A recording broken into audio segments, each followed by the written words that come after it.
since the U.S. is more of pretty much self-reliant on energy, our economy will go into a stagflation, but not a depression. So from an international capital perspective, the capital is still targeting towards the United States. And I would suggest that you can look at the stock markets. You'll see when the Dow is leading, that's the big foreign capital that comes in. They park in Dow stocks. They don't buy the IPOs on NASDAQ. NASDAQ is more retail. All right. So as you go into a sovereign debt crisis, I know a lot of people, U.S. has got the biggest debt. Yeah, but we got the biggest economy as well. When you have the Middle East, excessive debt, but you cut off their production capability, then they don't have the money to even service the debt.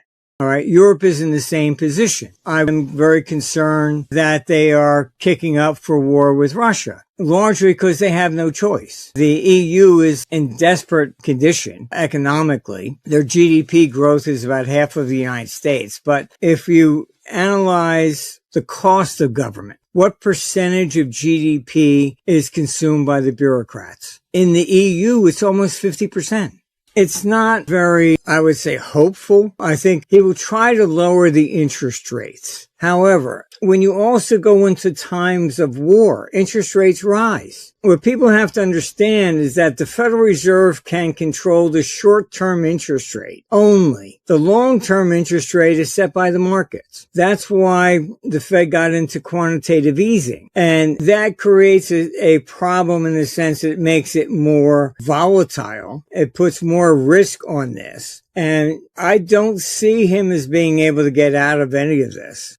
Well, I think the hard assets tend to rise because maybe the greatest shock will be the Middle East, because people don't even see that there is a debt problem there. So, I mean, we're gotten in trouble in 2010. The traders immediately go, oh, who's next? Oh, Spain, right? So once you get that first shock, that's how a trading room works. So my view is that if you see a sovereign crisis develop in the Middle East, the traders are going to go, oh shit, who's next? All right. They'll probably look at Europe. I know you have a lot of these people that, the U.S. has got the biggest debt, but we've got the biggest economy too. Our problem is that with all of this, it's largely socialism, that politicians, I think, no longer know how to run governments. It's vote for me and I'll give you a free car and a lollipop. And that's how they win elections. It's always bribing the people. And as a result, you need deficit spending. So, I mean, here's, the gold standard. You can't go to a gold standard.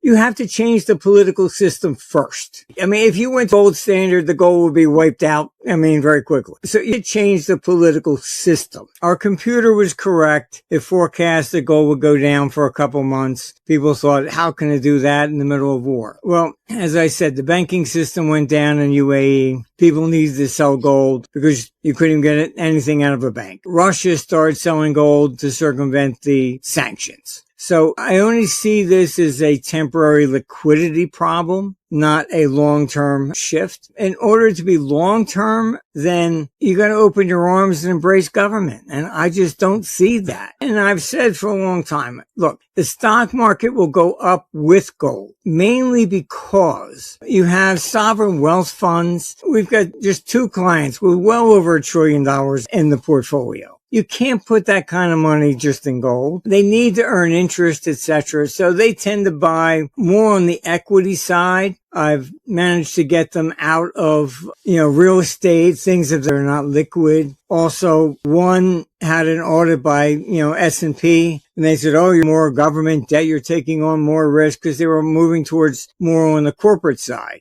And they said, no, look, we used Armstrong economics and we verified what he said. It's governments at default. All right. We get something back if General Motors went down. He goes to bankruptcy and you get something back. Government, you get zero. And S&P left them alone. They walked out the door, didn't downgrade them, but they were moving to corporate debt. The risk of capital controls from Europe is extensive. And if we look at what Europe has done historically, they've even confiscated silver, not just gold. And during World War II, Europeans couldn't buy gold. So what they were doing was buying the miners. So a shift in that direction is coming. Okay. The biggest problem with gold for individuals, but institutions, is that it doesn't pay a return. So that's why a lot lease it out and things of that nature to earn some money on it. It costs money to store it, but it provides no yield. Whereas the miners at least provide some sort of a yield. So when you look at Europe and you pull back the curtain, you see what Ursula did. She interfered in the Hungarian election, as they have done in every election period, from Italy to Romania, etc. They're really like, you'd be better off shaking hands with the Italian mafia. They have more ethics. And as soon as she got rid of Orban in Hungary, look at what she's proposing. We have to end any single country blocking us. Now, to sell the euro initially, the criticism was that they could be dominated by Germany or whatever again. So the structure was that any vote would require unanimous among all members to prevent one from dictating to another. That's the very thing she wants to eliminate now. Every step she takes is towards tyranny. And this is indicative of the problem our computer shows with Europe. The EU is not going to survive. The more they do this, the more the tensions of the separation are going to appear. And they have interfered in the Scottish elections, the Italian, Romania, now Hungary. They even threatened to go into the German elections to stop the AfD from winning. They are a ruthless criminal organization. We've been warning our clients about that. That's why you saw a lot of gold move from London and Switzerland to the United States and Singapore. As I warned them, and they can see this coming, that when they get into trouble, they're going to put capital controls on. They've always have. And as a result, you got gold over there in London, you can't get it out. Part of the reason the dollar is also the reserve currency is Americans we've never encountered it. But Europe routinely cancels its currency, even Switzerland. You have an old note, British note from 30 years ago. It's not valid. You got to take it to the central bank and swap it for a new one. This is what they do because they are very Marxist. You got 100,000 euros stashed in a safety deposit box. They cancel the currency, forces you to bring it out. You say, okay, fine, give me the new one. Oh, we get this. Did you pay your taxes? This is what they do. They even cancel the coins. France had 10 franc coins. They canceled them. I mean, America has never done that. So realize, but that's why about 70% of our paper dollars circulate outside the United States.